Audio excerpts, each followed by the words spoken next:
banyak sekali kalau khususnya perempuan pasti pertimbangannya anak. Betul, saya juga begitu. Pertimbangannya anak, gimana nih nanti ya kalau saya jadi ibu tunggal.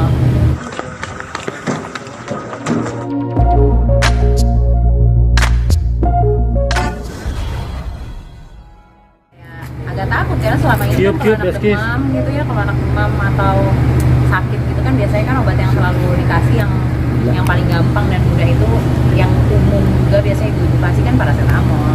Jadi kalau ditanya khawatir ya khawatir karena kan ya selama ini kalau dihitung mundur bertahun-tahun ke belakang kalau ada sakit kayak demam atau sejenisnya pasti kita gunakan itu. Tapi ya karena kita juga masyarakat umum ya kita tunggu aja dari pemerintah dan dari pihak kedokteran solusinya nanti bagaimana gitu. Kalau memang sekarang harus dihindari ya kita hindari dulu. Kita ikutin, kalau aku sih modelnya ya ikutin yang berlaku aja. Kalau memang harus di stop penggunaannya ya kita stop. Kalau misalnya nanti udah boleh atau mungkin ada solusi lain ya boleh. Itu sempat panik dari pusat itu ya dari Oke, maksudnya panik yang bagaimana juga ya enggak juga karena kebetulan kan ya alhamdulillah anak sehat. Tapi kan jadinya punya kekhawatiran aja nanti kalau tiba-tiba gitu anak sakit mendadak yang biasanya misalnya paling utama kan kalau anak tuh misalnya demam paracetamol udah umum banget tuh gitu. Ya paling jadinya kita bingung gitu ya mau nggak mau ya harus konsul ke dokter. Jadi mungkin ya jangan coba-cobalah kalau untuk penyakit anak, jangan coba-coba menjadi dokter sendiri, tapi lebih baik kita datang ke rumah sakit, kita memang pergi ke dokter spesialis anak, memang apa yang terbaik buat anak. Biasanya solusinya apa nih? Biasanya kan kalau orang tua khususnya ayahnya ada ramuan tradisional nggak sih atau enggak sih? Kalau aku langsung ke dokter spesialis anak aja. Jadi kalau misalnya ada apa-apa, memang jangan sampai ada salah penanganan. Kalau aku gitu. Kakak sendiri tuh tipe anak yang rentan atau anak yang kuat nggak sih? Rafaelo itu cukup kuat sih, tapi dia kalau dia tuh lebih ke alergik perubahan musim. Jadi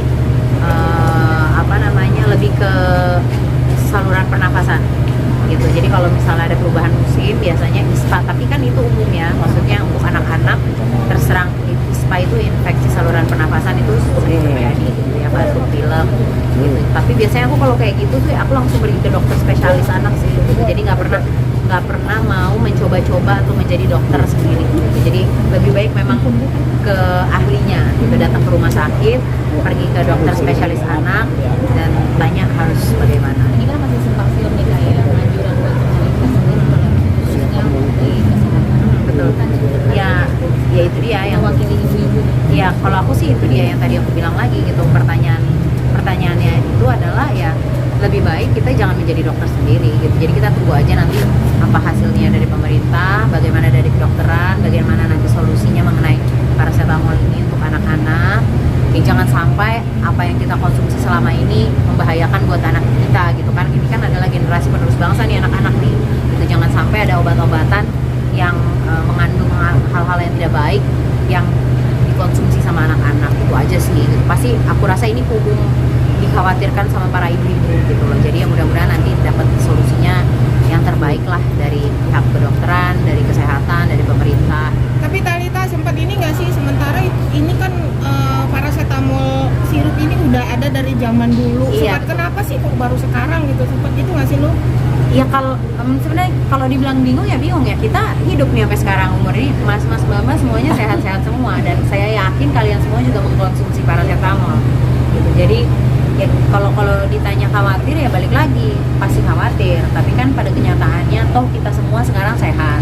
Jadi kalau misalnya ternyata ditemukan ada yang tidak baik kandungannya di dalam paracetamol, ya lebih baik kita menunggu aja nanti apa sih hasilnya, karena kan mereka sekarang ini lagi ini kan ya lagi dicari tahu kan bagaimana dan apa dan sebagainya nih yang tidak baik tidak kandungannya. Ya kita tunggu aja hasilnya apa, solusinya apa, yang terbaik apa, karena pasti pemerintah dan kedokteran pasti akan melakukan yang terbaik lah buat seluruh masyarakat Indonesia, khususnya anak-anak gitu.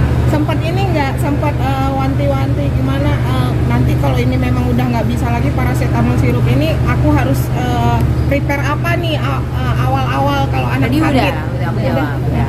Untuk persiapan lupa. Kata kita ada kabar bahagia katanya. Kabar bahagia. Nggak ada bohong siapa. Nggak ada. Jadi masih menikmati kesinggelannya sendiri atau seperti apa? Iya pacaran aja, menikmati Sendirian. hari-hari bahagia aja gitu loh, belum ada apa itu omongan-omongan terus yang serius itu masih ada rasa trauma tuh. enggak sih, justru lagi ringan-ringan ya pundak. Jadi kayak ya lagi menikmati kebahagiaan bersama anak, bersama pacar aku, keluarga, pekerjaan, lagi enjoy aja sih, nggak ada masalah apapun. Tapi kalau gosip-gosip enggak. Walaupun sekarang lagi menjalani. Iya, hati-hati pasti. Ya maksudnya gimana ya, membuka hati tapi hati-hati gitu. Jadi kayak ya udah jalanin aja. Kalau misalnya memang sekarang ternyata jodoh, pasti aku yakin Allah akan semakin dekatkan. Kalau misalnya memang tidak berjodoh, pasti nanti sama Allah dijauhkan gitu. Jadi aku nggak muluk-muluk dan nggak mau terlalu juga oh iya loh, ini loh, itu loh gitu. Iya maksudnya ya santai aja dulu gitu, karena kan pengalaman hidup aku yang sebelumnya kan juga udah nggak enak gitu. Jadi lebih baik kalau saat ini gitu aku enjoy dulu lah kehidupan aku ini yang baru gitu. Pengennya menikmati hari-hari yang indah gitu, sama anak, sama orang-orang yang terdekat, sama pacar aku, sama orang tua aku gitu. Pengennya happy-happy aja. Sesimpel itu, kalau ditanya sesimpel itu yang aku inginkan saat ini. Udah sekarang ya sempat ada perpisahan. Biasanya kan kalau pacaran kalau dewasa pasti ada pelajaran ya. Ya karena kan memang ya kan usia kita, maksudnya usia aku kan memang sudah usia matang ya gitu loh. Memang sudah usia menikah gitu. Tapi tujuan dan target itu pasti akan ke arah sana. Tapi kalau ditanya sekarang ya belum. Karena kan kita juga baru memulai. Jadi ya didoain aja, mudah-mudahan teman-teman wartawan, teman-teman media yang tahu aku dari kecil, atau mungkin yang baru-baru nih gitu. Ya mudah-mudahan aja kalau memang ini baik buat aku, baik buat anak aku, baik buat kesehatan mental aku, lahir batin, dan kedua belah pihak keluarga kami juga semuanya saling mendukung terhadap aku dan pasanganku yang sekarang gitu. Jadi ya mudah-mudahan ya yang terbaik lah buat kita, minta doain. Kakak sudah deket bang. Kakak sudah deket. Basicnya kan kita teman dari sekolah gitu, dari kecil. Jadi ya kalau ditanya deket banget ya gue emang udah saling kenal satu sama lain gitu. Cuman kan antara berteman dengan berpacaran kan pasti lain gitu. Jadi ya kita sekarang lagi menikmati momen-momen indahnya aja dulu gitu, lagi berjalan keseharian kita dengan satu sama lain, kesibukan yang berbeda kan, ya bisnis, saya di dunia entertain gitu. Jadi kayak ya udah kita saling mengisi satu sama lain, mencintai kekurangan satu sama lain, saling mengobati, karena kita kan juga punya chapter 1 yang sama-sama nggak enak gitu. Jadi kayak ya udah kita pass is pass sekarang, untuk kedepannya ya kita cuma berharap minta doa dari Allah, dari keluarga, kerabat gitu, dari teman-teman media gitu ya. Mudah-mudahan kehidupan aku yang nextnya bisa jauh lebih bahagia daripada yang lalu. Kalita sendiri kan enjoy ini sekarang ya dengan kesediaan Kalita dengan pasangan. Nah, dengan pemerintahan yang sekarang ini kan banyak juga tentang kadernya, Kalita sendiri pun mengalami menyikapinya dengan hal hubungan. Mengenai apa kader? Ya, kan? Ya gini, kalau aku termasuk korban yang sudah move on ya, gitu, sudah melewati masa-masa kelam itu. Jadi aku cuma bisa bilang mungkin ini sedikit edukasi buat seluruh masyarakat yang terperangkap di situasi seperti itu. Aku bisa berempati dan bersimpati karena I've been there. Artinya aku pernah ada di situasi itu.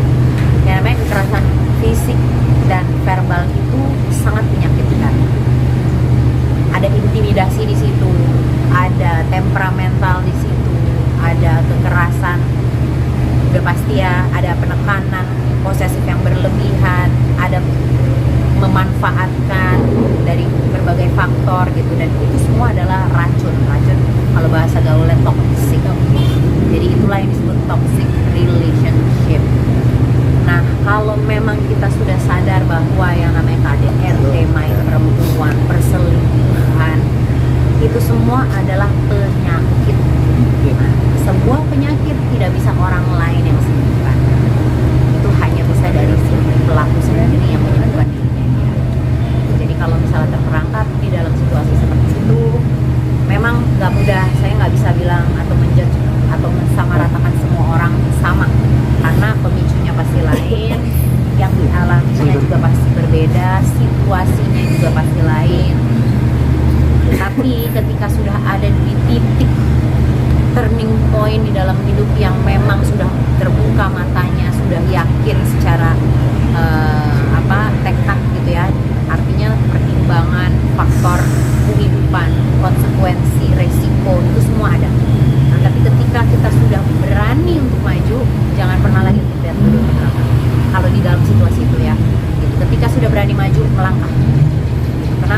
karena jangan sampai hal tersebut menghancurkan diri kita, karena itu nggak baik. Kalau alasannya banyak, nah baru mau bilang alasannya banyak sekali. Kalau khususnya perempuan pasti pertimbangannya anak. Betul, saya juga begitu. Pertimbangannya anak, gimana nih nanti ya kalau saya jadi ibu tunggal, bisa nggak membesarkan anak sendiri? Gimana ya nanti kalau misalnya anak saya nggak punya sosok bapak? Gimana ya nanti kalau anak saya malu nggak punya bapak? Gimana ya nanti kalau anak saya tahu kelakuan bapaknya? Itu semua jadi pertimbangan. Tapi ternyata setelah melewati masa itu, saya jadi sadar bahwa kalau kita mempertahankan hubungan toksik di antara buat anak itu demi anak dengan alasan anak, justru itu toksik. Karena anak akan melihat, akan merekam, akan mengingat, dan itu adalah traumatik tersendiri buat anak. Dan jadi secara psikologis justru itu tidak baik buat anak. Jadi kalau misalnya kita memikirkan anak kita, ya kita harus bisa